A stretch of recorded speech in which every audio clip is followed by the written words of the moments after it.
Tant que Chittor ne sera pas libre, je n'accepterai aucun confort royal. C'est mon serment et c'est mon dharma. La détermination de Maharana Pratap était inébranlable. Il ne plierait jamais, même s'il devait survivre avec des galettes faites d'herbe. Pour reprendre le fort de Chittorgarh sous le contrôle d'Akbar, Maharana Pratap abandonna tous ses conforts royaux. Mais ce n'était pas seulement un sacrifice, c'était une stratégie. Voici l'histoire du XVIe siècle, lorsque Maharana Pratap quitta ses somptueux palais pour faire des forêts son refuge, uniquement pour protéger l'honneur et la dignité de son royaume. La poussière de la bataille de Haldigati en 1576 venait à peine de retomber, et l'odeur du sang flottait encore sur le champ de bataille.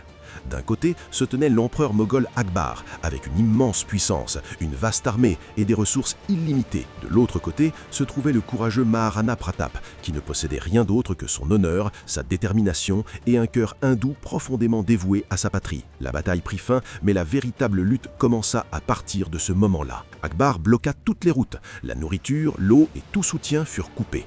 Dans les collines d'Aravalli, Maharana Pratap, avec sa famille et son armée, se retrouva complètement encerclé. C'est ici qu'est née l'histoire de ce que l'on appelle le pain d'herbe. Mais en réalité, ce n'était pas de l'herbe. Il s'agissait de graines sauvages comme le sama et le gari, des céréales forestières similaires au bajra. Elles étaient utilisées pour préparer des galettes. Ce que l'histoire décrit comme une simple rôtie d'herbe était en réalité une nourriture riche en protéines qui permit à Maharana Pratap et à ses soldats de survivre pendant une longue guerre de guérilla. Maharana Pratap fit un serment. Tant que Chittor ne sera pas libre, je n'accepterai aucun confort royal. C'est mon serment et c'est mon dharma. Il renonça aux ustensiles en or et en argent et choisit de manger dans des feuilles. Il accepta de dormir sur des nattes de paille au lieu de lits royaux. Mais encore une fois, ce n'était pas seulement un sacrifice, c'était une stratégie. Alors que l'armée moghole dépendait de longues chaînes d'approvisionnement, les forces de Pratap survivaient grâce aux ressources naturelles de la forêt. La tribu des Bhils se tenait à ses côtés et les montagnes elles-mêmes devinrent sa forteresse. Puis commença la guerre de guérilla,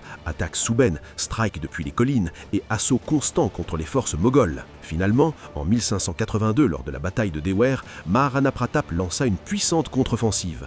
Il détruisit un à un 36 postes moghols, forçant l'armée d'Akbar à se replier. Quand on affronte une armée 10 fois plus grande, on ne peut pas dépendre de cultures lentes comme le blé.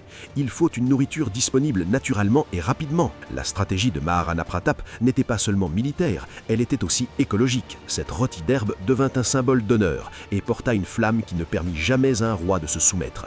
Et c'est pourquoi l'histoire affirme encore aujourd'hui, la force de la détermination est plus grande que l'épée.